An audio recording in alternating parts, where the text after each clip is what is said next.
Thus, respecting authority means silencing your conscience. What if submission is actually enabling abuse? Did Jesus ever submit to abusive authority? How does blind obedience damages our faith and mental health? So, our topic for this episode is about distinction between respecting authority versus abuse of power. Hi, beloved. This is Doc Gilbert, and I am a Christian clinical counselor and psychologist. Hi, guys. Welcome to our newest episode. By the way, I just figured it out why it's so hard to transfer, videos that I've recorded from my iPhone to my laptop, which is, one of the effects of updating the iOS. Actually, it's not really good. I'm taking a long time to actually submit a video. I needed to splice it up, make it like, in fewer minutes. I need to cut it so that I'm able to like transfer. And even with that, with few minutes video, it's still so hard to actually send it. So anyway, I hope that Apple would do, like some adjustment, some improvement from the new iOS that they're gonna release. But this new iOS is actually not good, you know. So yeah, I'm just sharing, why it took us, to upload the video, which we usually upload every Monday and Thursday, but it changed due to that very reason. Okay. So anyway, we're gonna talk about what's the difference between respecting authority versus abuse of power, and our point of reference would be the Minnesota ICE incident, and it's been like not just nationwide, but here in the Philippines, we've got to know what's really going on in America. It's a global and international phenomenon already. And of course, for me, one of the effects would be I don't want to go to America. Although, of course, it's not yet uh, present to every state in America. But yeah, it's actually scary and uh, terrifying to know that there is some form of dictatorship where uh, ICE officers would just kill, detain people, physically abuse, harm them, threaten them, stalk them, without accountability, without transparency, and even consequence, with the abuse of power and with the amount of power they have, sanctioned by Donald Trump, the president of United States. It's actually really scary for those people, and I've tried to use my social media here, informing people with what's going on with the ICE incident in America. So personally, for me, I got to know what's happening there through Renee Good. But I've seen like news and reports that it has been going on even last year. I don't know when it really started, but I just know that the Trump administration and the court like approved a $1 million budget for the ICE military in order for them to do their job, which actually is a clear form of abuse. But it's funny because here in the Philippines, just like what I said, I posted about some videos of what's really going on there in America, in Minnesota. And there were like Christians, American, who commented and even sent their personal message to me, like asking me try, explain what I mean by that, something like that with my post. Some said like I do not know what's happening in America right now. Don't believe what you just see in the news. What is rated for me, and it's actually really annoying that I needed to unfriend three of these people. But I did some like comment with one person where I said to this person that you don't need actually a doctorate degree to have a common sense.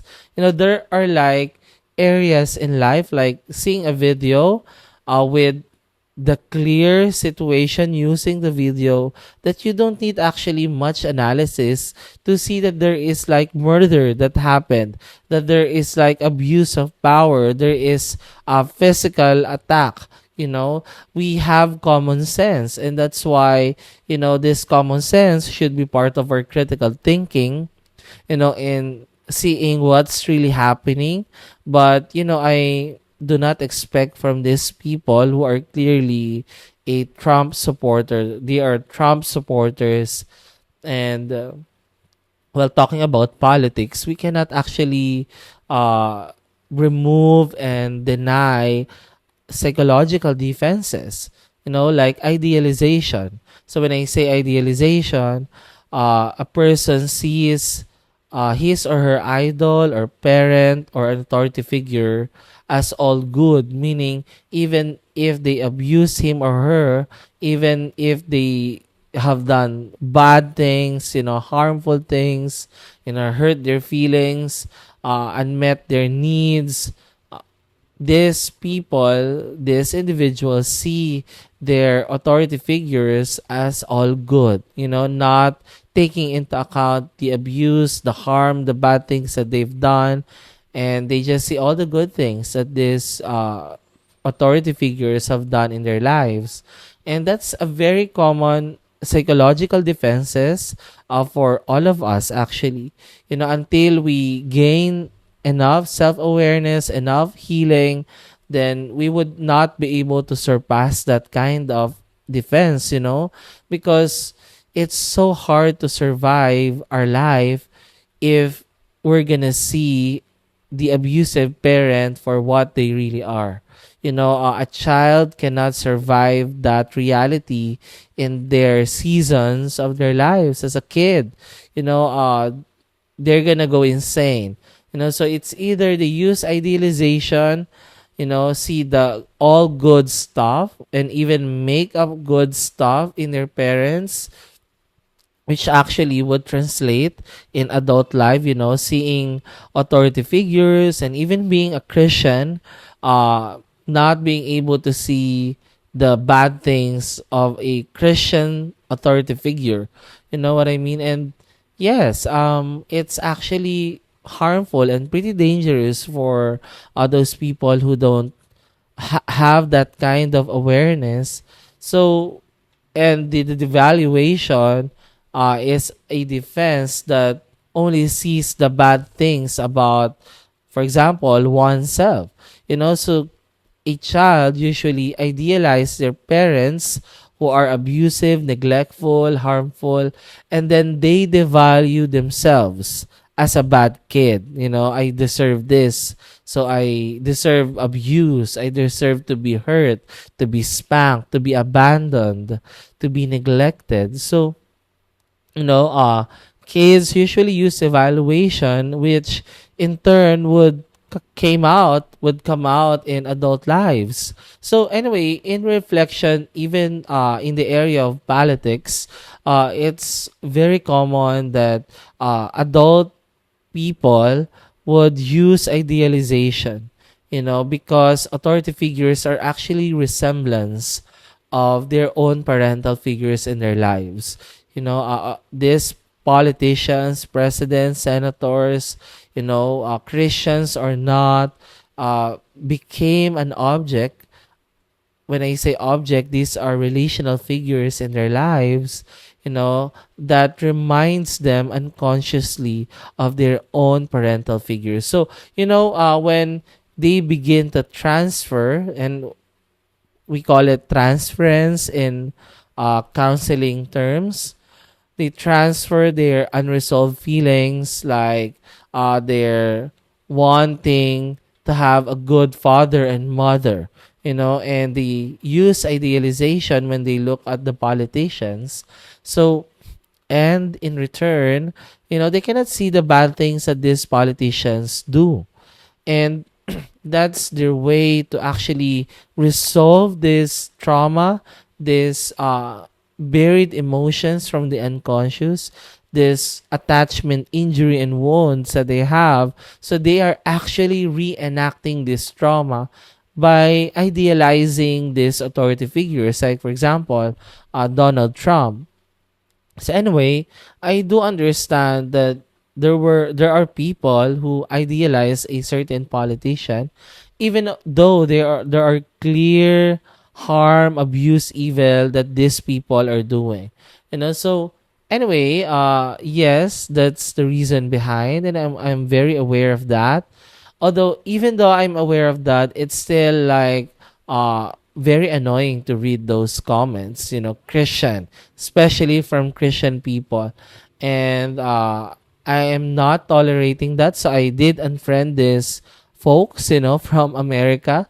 So I do not like, reading comments and receiving messages like that. And besides, when I did like try to raise fund in the ministry with these three people, they did not actually open my message.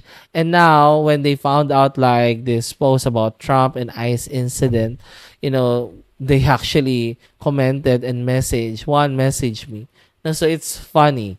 But yeah, well, this is very true, not just in America, but also here in the Philippines. We many Filipinos idealize a certain politician because the unresolved trauma and wound from their own parents are actually unresolved. And they idealize these politicians as a way to protect the image of their parents, thus protecting themselves. So imagine if a child, begin to realize that their parents harmed them, abused them, neglected them. It would actually attack and shatter this sense of worth, this sense of self-esteem, that I am valuable, I'm lovable, I'm worthy to be fought for. My parents love me, and this is my worth. So it would be a shatter. It would bring shatter to this, sense of identity of a kid. Although there's already damage, there's already like harm to the sense of worth and identity. The mere fact that these people actually idealize a bad person, that's already an evidence of the impact of the abuse in their own worth and identity in their boundary.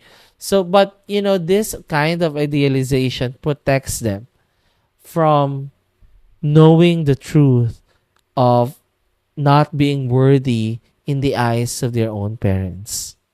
So, what's actually the turning point where I got to know what's happening in Minnesota? So, let's actually go through the summary. I'm gonna put some videos here if I can. So, last January 7, 2026, in Minneapolis, Minnesota, Renee Nicole Good was actually shot by an ICE officer during a federal enforcement operation. Okay, so the controversy is about conflicting accounts on whether deadly force was justified. So this event actually sparked a nationwide protest and a lot of conversations about the abuse of ICE military, the abuse of Trump administration, the lack of accountability, talking about human dignity, dignity about life, crossing and violating human rights, something like that. And yeah, there's a lot of takeaway, talking about the dangers of unchecked authority and the importance of ethical oversight, which is actually it is lacking in this situation. And when I got to see the video of Renee being shot, it's clearly that she was not trying to kill the officer through her car, swerving, a certain direction. It's clearly like she was trying to escape. So there's like a lot of video analysis which actually shows that, and I can really say with confidence that this ICE officer unjustly used deadly weapon to kill Renee Good, for whatever reason, which actually shows for me many traits of psychopathy, among these military officers, not just with the Renee Good incident. And even filming this right now. She stops right here. First car goes, and you can see her waving them away in the first video. Then this pickup truck that is an unmarked pickup truck with lights on also comes through, and she's still waving them away, but it stops. Instead of passing her and then letting her merge into the lane and leave, the pickup truck stops. They get out of the truck. Two ICE agents get out of the truck and instantly start yelling at her. One is, they've already very clearly given her the order to leave the area. But this one dipshit runs in and tries to get her out of the car. Backs up. And then while she's turning around, the first shot is fired. And then the second and third shot is fired, ending up killing Renee Good. And for the record, he still has his phone. That's footage. That is footage. That will be evidence. He had his phone in his hands. And these guys want to tell you, these guys want you to believe that this kid who was running around with his phone in his hand, filming everything, was actually in fear of his life. These kids want to tell you that the first shot that was fired when the car had actually passed them, was a totally justifiable shot. The second shot was behind Renee Good. The third one as well, when the car had long passed this person. And these guys want to tell you, these guys want to have you believe that what you saw with your own two eyes is actually a lie.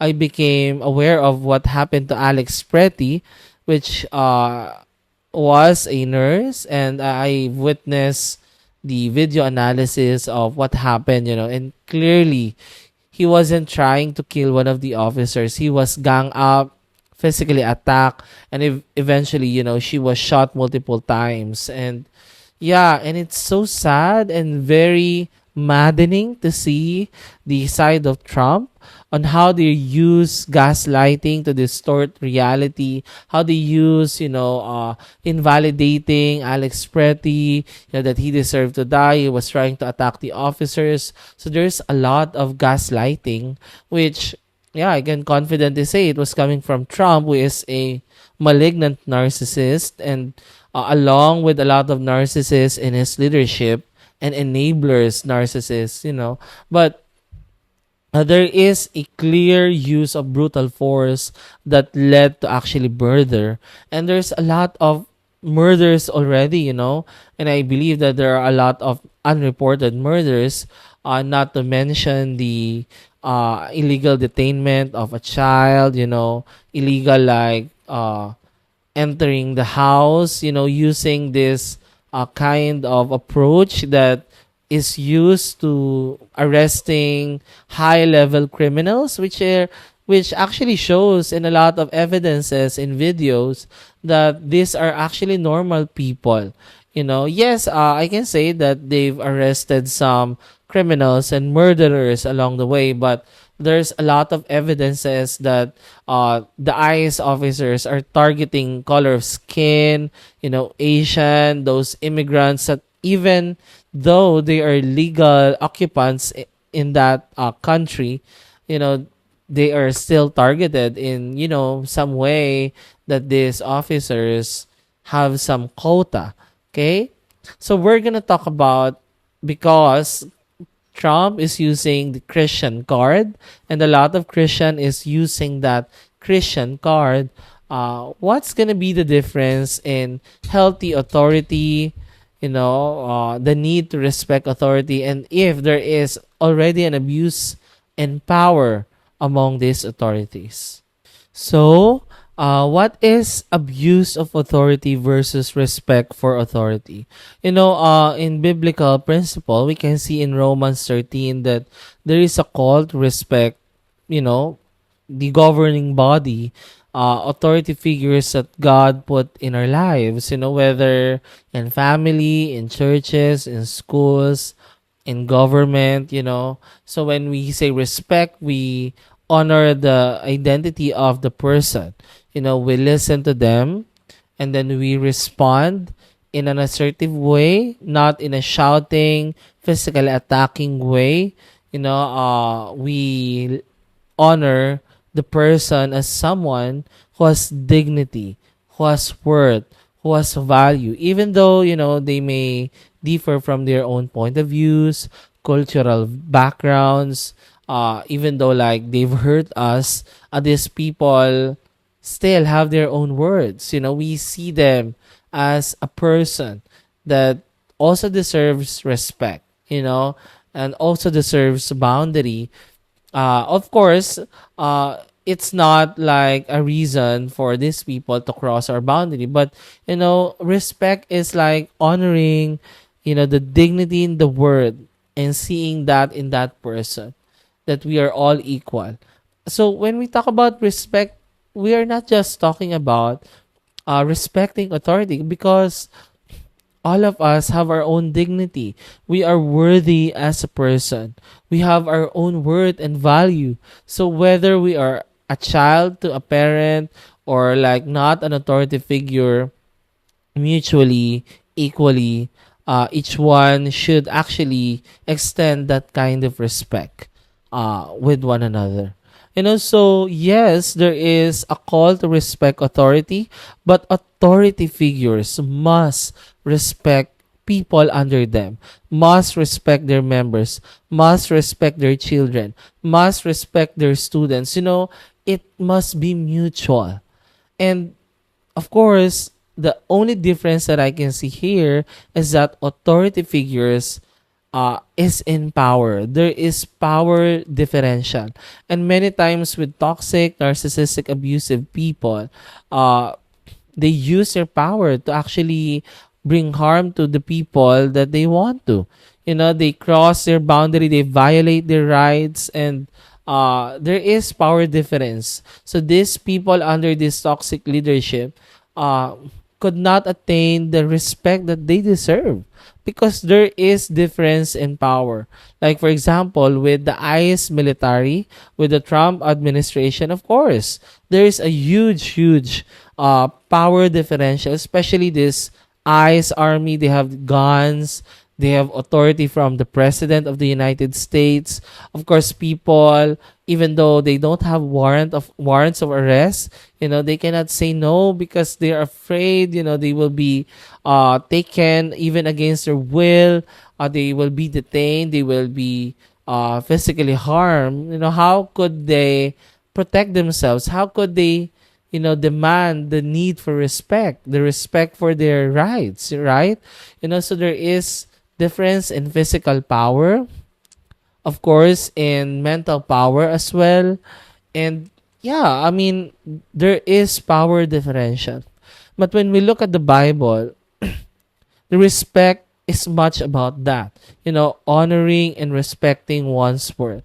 And there is a huge distinction when we talk about respect versus blind obedience. So there is abuse of authority when there is harm, manipulation, deception, lying, gaslighting, controlling, and actually negating and violating the rights of the people. There is no empathy. There is no respect for the boundary. There is no listening ears. There's no like fair, trial in order to have justice. So these are clear forms of abuse. And this is what's happening right now in America, in Minnesota, and in America largely, using this point of reference. And yes, there is a difference between blind obedience, and when we talk about blind obedience, it can actually reinforce and suppress the effects of trauma in one's life. It suppresses conscience of people, and it leads to moral injury. And yeah, because we know, I've discussed that if there is a threat, the amygdala gets activated and people they get scared. They became paralyzed. The body responded to a threat. So many people, uh they didn't speak, they were not able to fight, because that's the freeze mode in the brain. But right now, as I look at what's happening in the Minnesota state and even in America largely, the people went to fight mode. So there are four responses in terms of the amygdala response, like fight, flight, freeze, and fawn. And people are now standing up, which is good. If you are an American who lives in Minnesota or outside Minnesota, your voices matter. It's time to stand up and speak up, because I can see, just like what others are saying, that this would continue. Trump is somehow like using dictatorship in a very low key, but it's now not low key. It's happening. It's brutal. It's, there's lack of consequence and transparency here. So yeah, I mean, you need to use your voice, at this day and time. Okay. So anyway, talking about that, people are in the fight mode. They are standing up, using protests, protecting others, gathering together as one community.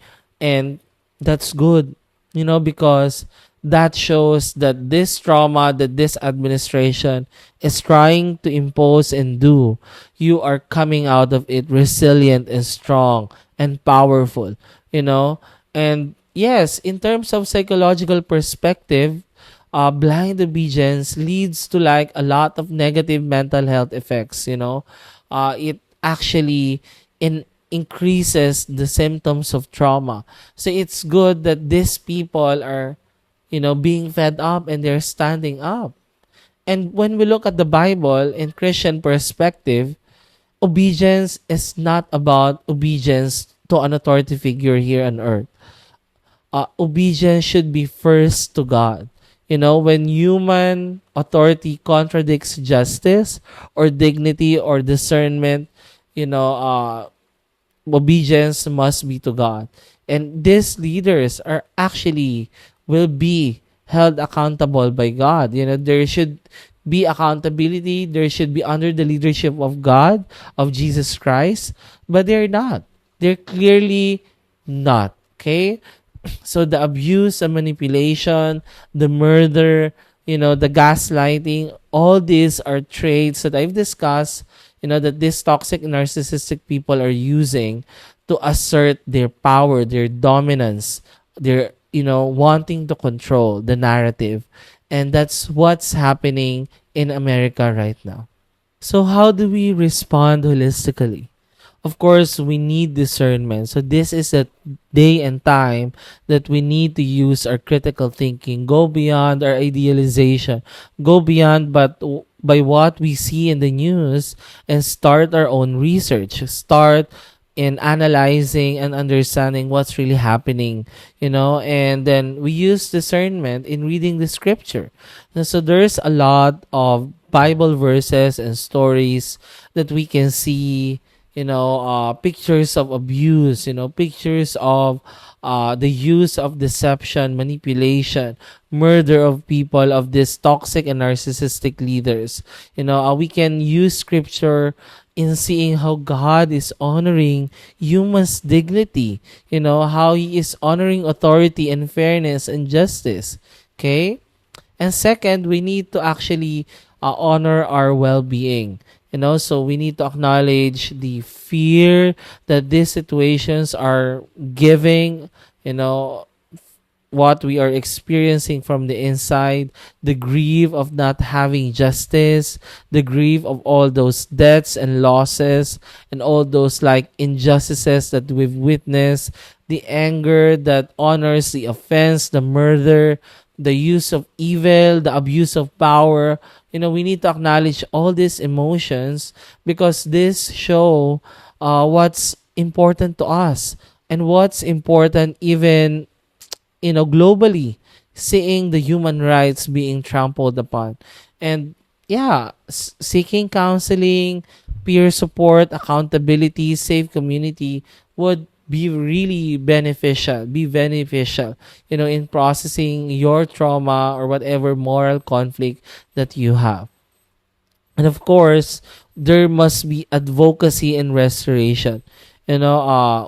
This is where we can use our social media, our own platforms, by creating a video, creating a post, creating a My Day that honors and supports, justice, fairness, transparency in a world that actually honors narcissistic system where, powerful people get their own way, they get away with anything, and with enablers who actually empowers them to do more, and those people under them who are suffering with the abuse, the harm that they are doing. So we need to encourage accountability and transparency in our own ways. We need to promote restorative action, where possible.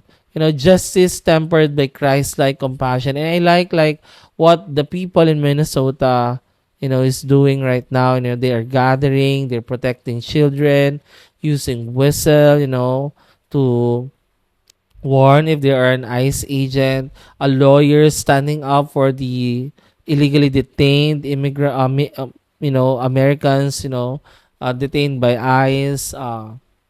Yeah, whatever actions that you may do, big or small. And this is why I'm doing this video as a way to use my platform as well to educate people about what's happening in America right now, and to educate what's the difference between abuse and respecting authority. So of course it's important to support others who are actually impacted by the abuse, by what's happening in America right now. And in that way, you are building resilience, you are building a safe community. So in conclusion, calling out abuse as abuse is actually not disrespecting authority. Jesus Christ, we can see that in the Bible that he called out the Pharisees, the religious leaders, as wolves in sheep clothing, as whitewashed tombs.